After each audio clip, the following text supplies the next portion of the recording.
केड़े सुंदर आमर संबलपुर गो मिठा महानदीर पानी। हीरा नीलाबागीर हीराकुद आमर लगेई देबा मोहनी।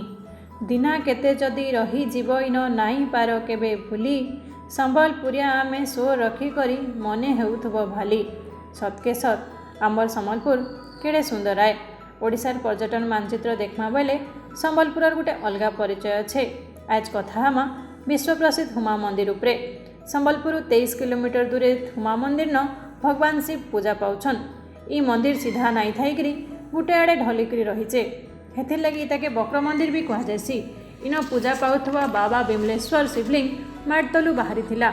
गुटे किंबदंती हिसाबे गायटे आसिकरी सबुदिन शिवलिंग उपरे गुरस देइकरी जाउथला। गाय रखला लोक गुरस दुहिला बेलके सबुदिन देखुथला जे गाय गुरस नाई देबार। दिने से गायर पछे पछे आसिकरी जहा देखला निजर आँख के विश्वास नहीं करि पारला। गाय सबुदिन गोटे शिवलिंग पाखे ठिया होउथला और आपे आपे तार गुरस सेनु बाहरी जाउथला। ई कथा लोक जेतेबेले जानले बाबा बिमलेश्वर महिमा के बुझले प्रचार प्रसार हैला और से दिनु पूजा करबार आरंभ हैला। संबलपुर राजा बलियार सिंह 1660 नु 1690 भितरे ई मंदिर के बनैथिले। ई मंदिर 200 फुट लंबा और 120 फुट चौड़ा भितरे रहीछे। ई मंदिर केंता करी बाँक हैला सेटा आज तक जना नुहे पड़े।